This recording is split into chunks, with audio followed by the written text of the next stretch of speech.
Oni, what were you thinking, going out by yourself? Don't you know how dangerous it is? It's okay. Toba helped me. And we met some kind strangers who helped us, and... Kind strangers? What made you so sure they were so kind, huh? Oh, I suppose they had kind stranger written on their foreheads? Yeah, actually, they did. In big, bold letters. Don't talk back to me. The Mountain King problem still hasn't been solved. What would I do if I lost you too? No dinner for you tonight. They were good people, Dad. Dinner or no dinner. Hello again, Huni. It's Miss Paimon and Mr. Traveler. Dad, it's them. They're the ones who helped me. And I promised we'd take care of them if they came to visit. Oh, so you're the kind strangers. Well, I'm Trinidad. Apparently, you helped my daughter today, so if there's anything you need, just ask. As an elder of the Scions of the Canopy, I've got some influence around here. Now, I trust that you're sensible people who know better than to take advantage of their host's generosity.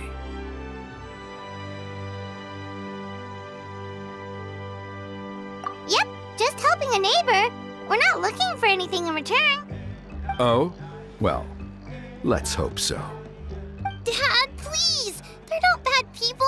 They've eaten at the same table with Kanich before. Be nice to them. Kanich? Wait! I heard that two mysterious travelers from afar showed up at the Stadium of the Sacred Flame. Are they you? And Paimon's the other.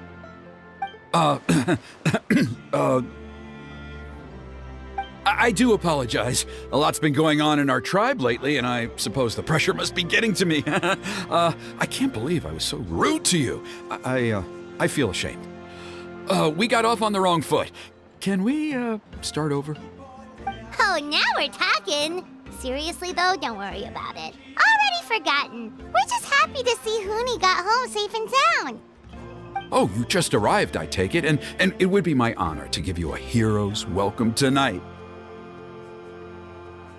Careful now, that's quite an about face. We've heard that kind of thing can lead to spontaneous combustion around these parts.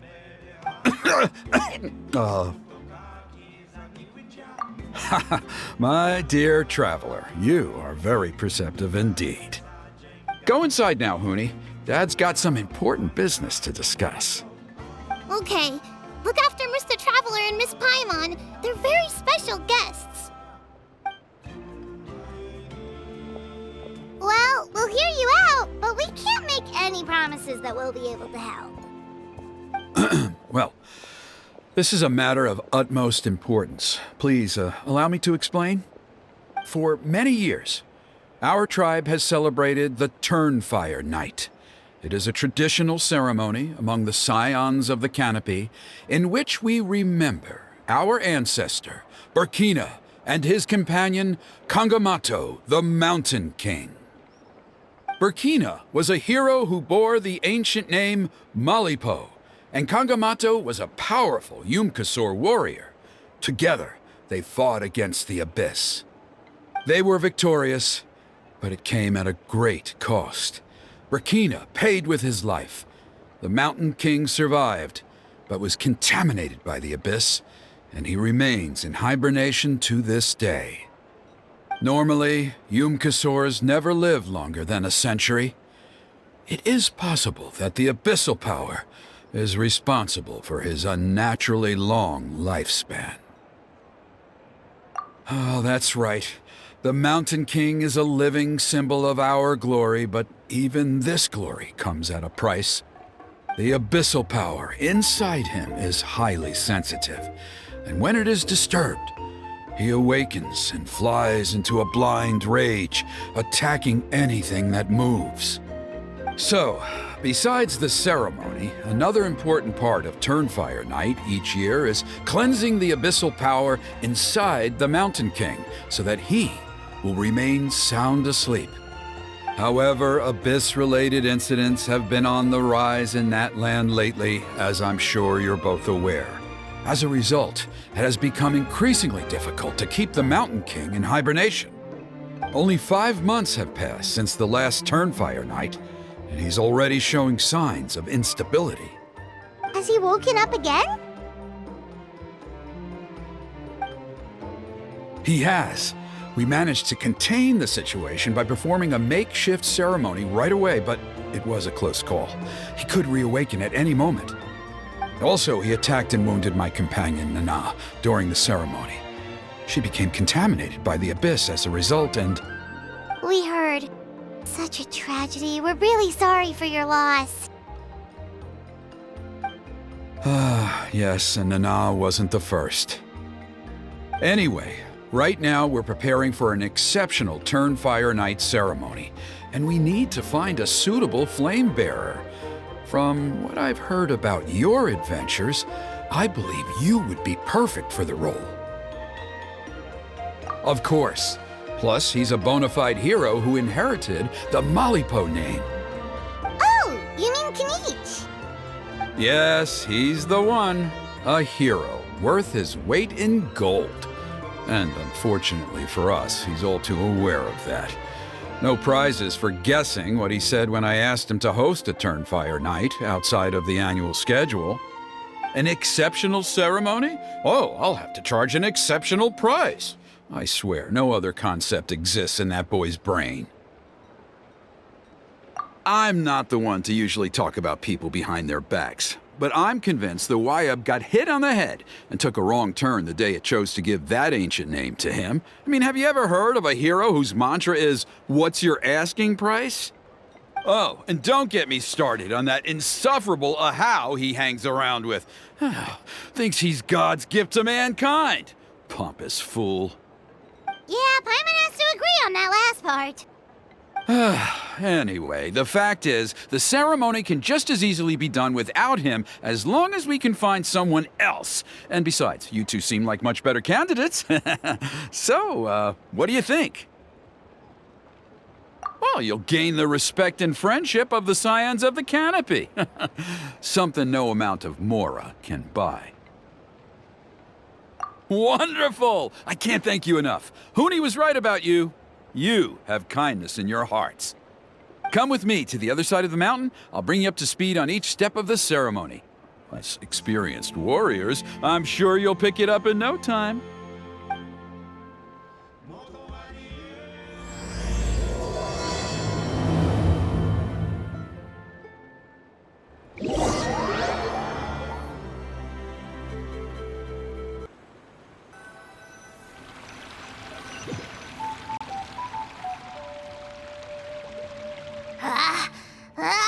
Achoo! Curses! Who dares insult the great Kahul Ahau behind his back? Oh, great Kahul Ahau, bless you. Shut your filthy mouth, worm of the abyss! Your putrid words defile the air we breathe. You make the almighty Dragon Lord, Kahul Ahau, sick to the stomach! Speaking as a member of the Abyss Order, that's music to my ears. Exactly the kind of reaction we're going for. But on a personal level, I gotta say, it's pretty hurtful. Ugh, never have we heard such brazen blustering from someone who is inches from death! Up yours, Four Eyes! We spit in your face! Pfft. Okay, well, that I am at a loss to explain. How do I manage to stay so chirpy and cheerful? I can only guess it's some kind of powerful magic. But I digress. Mr. Kinich, I admit it, you, sir, are a legendary hunter. Still, the only reason you caught me is that I was reluctant to run away. You see, I'm very interested in the lore of your tribe. Okay. Is that it? Kay? Aren't you intrigued to know what it is about you guys that prompted a visit from the Abyss? It's the extreme sports! The other day, I narrowly avoided getting hit by a very brave soul who just leaped off a cliff. I think you call it bungee jumping? Anyway, I was very impressed. That is what I call embracing the spirit of adventure. Look, I even did a painting inspired by the bravery and freedom of the scions of the canopy. You scum-sucking swine! I swear, if you go bungee jumping, it'll be without a rope!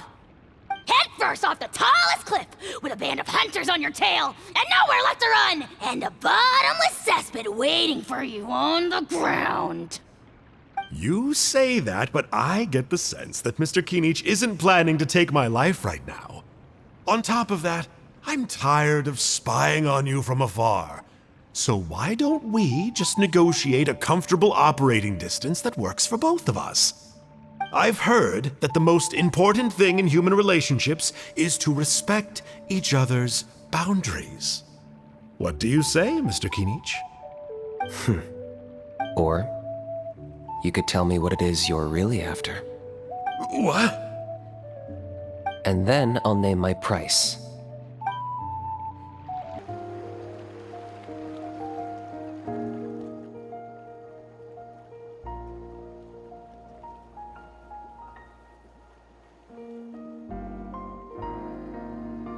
See those torches over there? Those are the Sacred Flame offshoots that we requested from the Stadium of the Sacred Flame. They contain the power of the Pyro Archon. Are you saying that the Sacred Flame and the Turnfire are the same thing? Well, for ceremonial purposes, at least. Sending someone to the Night Kingdom to retrieve the legendary Turnfire isn't exactly an option. More to the point, though, the Sacred Flame is able to burn away abyssal filth, so that's why we use it in the ceremony. Gotcha! So basically, we just need to clean up the filth with the Sacred Flame. Well, that's one part of it, yes, but the complete ceremony is a bit more complicated than that.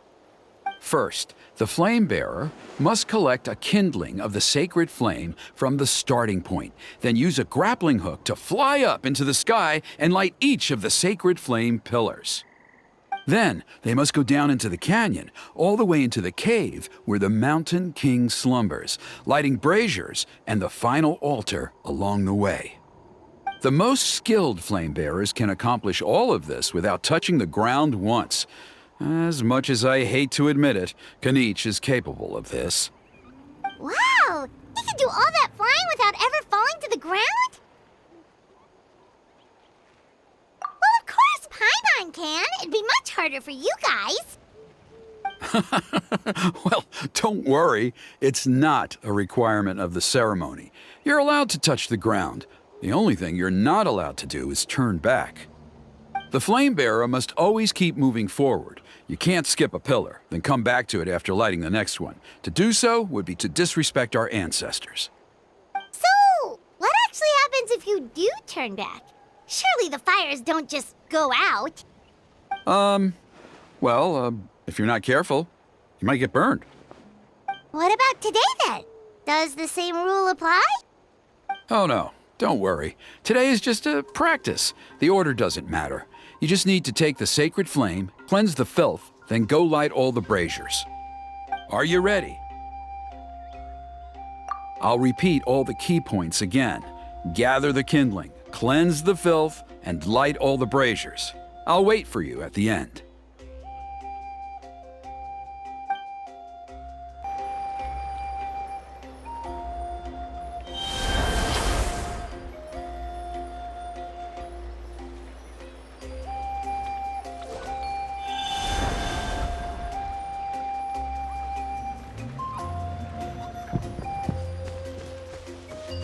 There's abyssal filth over there! Let's burn it away with the sacred flame!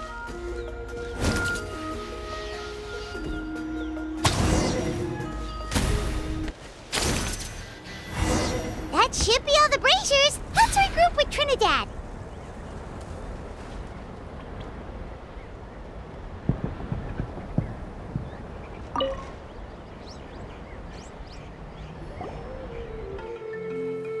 I knew I was right about you. You have outperformed all of the other previous candidates. If there was an ancient name for outstanding flame bearers, I'm sure the Wyab would consider you for the honor.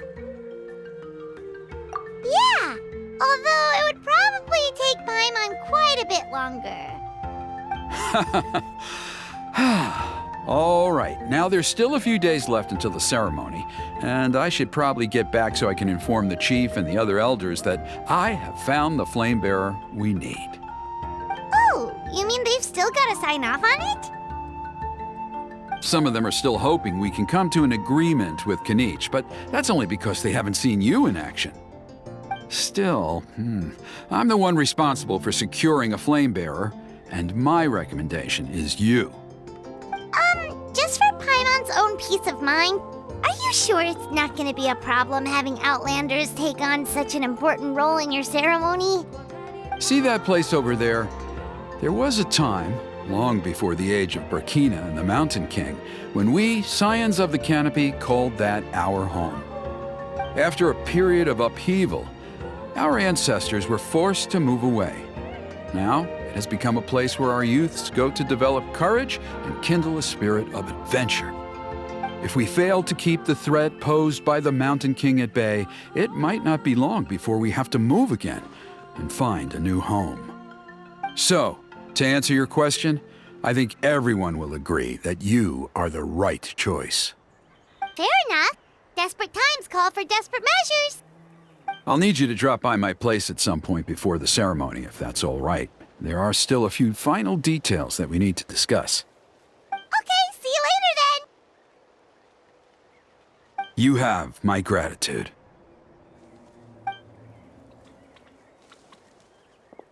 We've helped out with a lot of other local festivals before, but this one feels a little different. Anyway, let's take a break before heading back to Trinidad's place.